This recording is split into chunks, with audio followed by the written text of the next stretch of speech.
This 100-mile wilderness, we want it safe. We want it so that you can go out there and it's pristine and it's mystical and it cleanses the soul and you can get away and you don't hear anybody else out there. And that is so important. If you've never had it before, you got to come out and see what it's like. When we bring people out here and show them this country, they become connected to it. And if they become connected to it, they become good stewards of the land. If we can pass that on to the next generation and to the generation after that, these wild places will be saved and preserved. In 1911, determined members of the Appalachian Mountain Club laid the foundation for the White Mountains to become a national forest. As the new millennium drew near, the club's leadership reflected upon this accomplishment as they sought a vision for the future. The White Mountains were about as burned over, unpleasant as any kind of landscape you could imagine. And there were some AMC members then who said, this is an area that we have to protect. And look what happened. The White Mountains is a beautiful spot. Millions of people enjoy that forest each year. So our vision for the year 2010 was one of saying, well, if those people back in 1911 were thinking as far ahead as they were, if they were thinking about the next generation, shouldn't we be thinking about the next generation too? AMC decided to implement a broad vision for the North Woods of Maine, an area whose wilderness is under threat. This became the Maine Woods Initiative, an ambitious project with a simple goal: to protect Maine's famed 100-mile wilderness for future generations. The 100-mile wilderness is what's referred to this region roughly between Moosehead Lake and Baxter State Park and the southern end of Piscataquis County to Dover-Foxcroft. It refers to the last 100 miles of the Appalachian Trail from when it last passes through a town and a paved road before it reaches the northern terminus of the Appalachian Trail at Katahdin and Baxter State Park.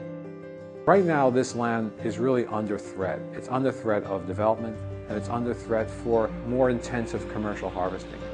This is the window of opportunity. This is the time to do it. Here is something that we can do as an organization. AMC's first steps into the 100-mile wilderness was the purchase of a traditional Maine sporting camp called Little Lyford Pond Camps, owned by Bob Leroy. I saw one of Maine's notorious liquidation harvesters driving around out here looking at things, and it basically sent my wife and I into a panic that things were going to change and not in a very good way. AMC came in and bought the camps on 300 acres, which surrounded the two ponds and a mile of riverfront. Built in the 1870s, Little Lyford Pond Camps offers a unique year-round destination for families and friends to explore the Maine woods. AMC next acquired the Katahdin Iron Works, a 37,000-acre forest surrounding the camp. Named after a 19th century iron-making operation, the property includes spectacular sights such as Gulf Haggis. The progress on our Maine Woods Initiative has gone just much faster than we ever anticipated. We found that there was a chance that really came to us to buy a second sporting camp further up north called Meadowissla. And recently we've been able to acquire a camp that we now call the Gorman Chairback Camps. There's a real opportunity for a week-long venture in the wintertime, skiing from sporting camp to sporting camp. Creating these kinds of opportunities to enjoy the outdoors is one of several major goals of the Maine Woods Initiative. First is land conservation for recreation, for habitat, ecological protection. The second point is developing recreation access, so building the trails, the trailheads for hikers, for skiers, building the places where people are going to come to, like Little Lyford Pond Camps and other lodges. The third point is sustainable forestry, so showing that we can actually do sustainable forestry, do it well, create income and improve the forest over the long term. And along with that is community and economic development. If they're coming into one of our camps for a weekend in the winter, often they're spending the first night in Greenville and having dinner and breakfast and whatnot. And then the fourth point is education, where we're really trying to incorporate education into everything we do here, from the guests to local students and the programs that we're doing in the local schools. We've found that the number of individuals who have shown interest aren't just our traditional supporters. They are people who come from throughout the region, in some cases from throughout the country, because those 4 goals of the project really are something that are very important to them. These are people for whom outdoor experiences have been a very important part of their lives, and they want to make sure that those kinds of experiences are available for other people in the future.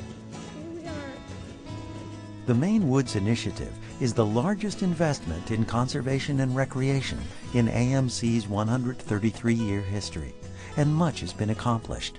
Where we are now is that next piece, which is known as the Roach Pond Tract, is a critical link, because you have Katahdin Ironworks here, you have Roach Pond, then you have Baxter State Park. This link is important because that creates the corridor. We have been able to lead a conservation consortium so that the end result will be the protection of about 1 million acres of land in the 100-mile wilderness area of Maine.